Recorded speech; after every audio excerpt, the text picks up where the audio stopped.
Good morning everybody, welcome to another episode of NovELTies, the life of a teacher researcher.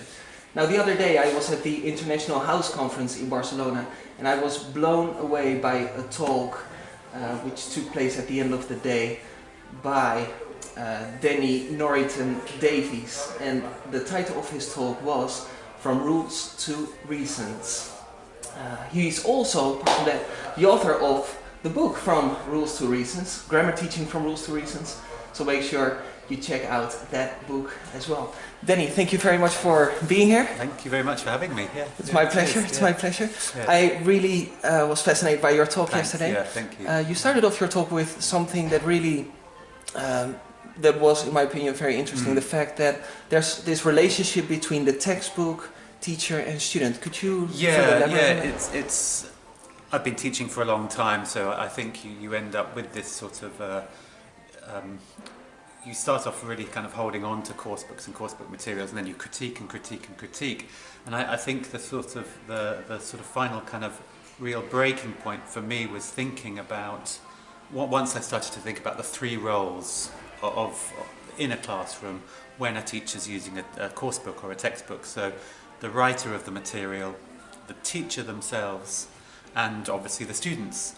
And what I was finding, looking at the kinds of questions course books ask when students are listening or reading to texts, or the questions students are asked to answer when looking at language, and the kind of controlled practice activities, just noticing that most of the answers are predetermined by the writer of the material. So whether the student comes from Brazil or Thailand or Saudi Arabia or Korea, they are answering the same questions and discovering the same things and making the same sentences. So when you have this sort of these three participants, three actors in this situation, it's the materials writer who has all the agency. The materials writer is making the decisions of what is learnt, what is discovered, what is understood, what is discussed. And so the student's role then is almost like a test taker. They are tasked with finding the answers to the questions the writer has set. Now that makes the teacher's role really strange, because the teacher's role is basically to validate the student's answers. Exactly. To say, yes, you have discovered what the writer wants you to discover.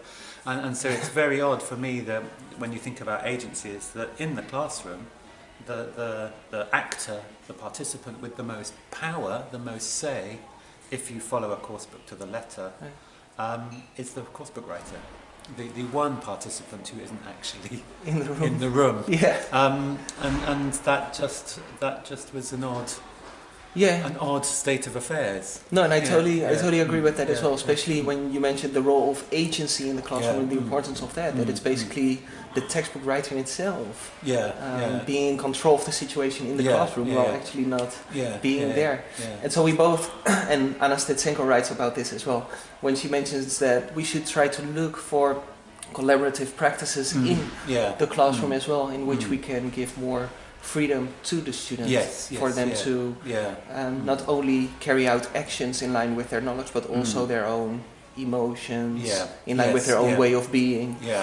So taking this into consideration, what exactly would you like to see in the material? What I said in the talk was about firstly different kinds of questions that go with texts. So I made the distinction between a content question or a comprehension question, which is a closed question where every student, regardless of where they were studying, would find the same piece of information, would find the same answer.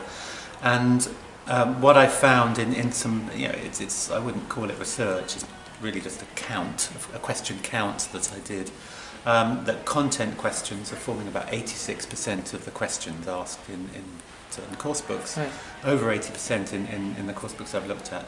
And so what I was suggesting was really either replacing these altogether or making other types of questions the starting point. So I talked about personal response tasks. Right. Notice they're tasks rather than questions. Yeah. So personal response task, it would be something like, what would you do? Or would you buy this? Would you go on this trip?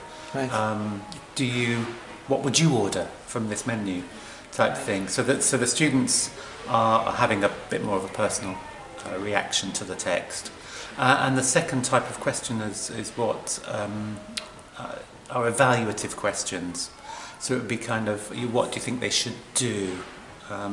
Why do you think they did that? Right. Because you also mentioned in your talk all the advantages that this actually has. Because one of them was that you not only involve the students cognitively, but also emotionally within the task. Yeah. Well, they can choose to involve themselves emotionally, I think, is the other thing. So they're choosing to involve themselves emotionally. So you think it's very important for the teacher as well to give or provide the freedom to actually let the students choose? Well, those kinds of questions, the students choose the answer. Right. You know, they have to understand the text, which is the role of the text. They can still look at the language in the text, which is what you might see as your role as a teacher. But their reactions are chosen by the students will choose how to react to the text, which is what a real writer would want. Yeah, I totally agree. Yeah. So yes, I think coursebook materials are they are too close. That the outcomes are very limited. Right. By the nature of the question. But we're looking for ways at least to help the students to express themselves in their own way as well. Exactly. Yeah. And for them to look for ways to actually become more competent in the English language, but in terms with their own way of expressing themselves and their own emotions and their own way of being. And then from a teaching perspective, what I found from this discussion that the coursebook wanted the teacher, I suppose, to teach superlatives through the discussions the students were having. I was noticing that they were already using superlatives to talk about. So again, you're then able to make the decision of, okay, am I going to leave? What language shall I look at today? What are we ready to learn today? Type thing. So again, it's which would be, in my opinion, at least the solution as well, because we're not only covering the topics from a textbook, for example, but we're also at the same time giving freedoms or at least to the students, so that they can look for ways to within that context express themselves in the way they want to with what they are learning. So you're kind of creating an emerging syllabus. Which I know people will talk about, that's really hard to do, you've got to be experienced to do it. I think you don't necessarily have to be experienced to do it, because you just try it out now and then.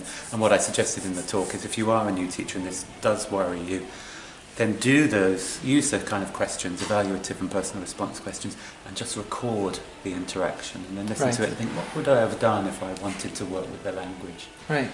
So carry on kind of dipping in and out of the material as set by the writer, but just experimenting here and there.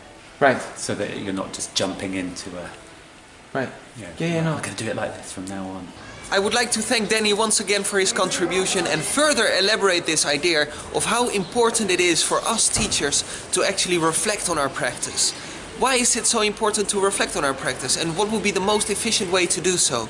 Now that is going to be the question of the week, so make sure you either leave a comment on NovELTies vlog on Facebook, on the YouTube channel The Teacher Researcher, or on Instagram at The Teacher Researcher. Have a lovely week, everybody, and remember that a great teacher never stops learning. Take care.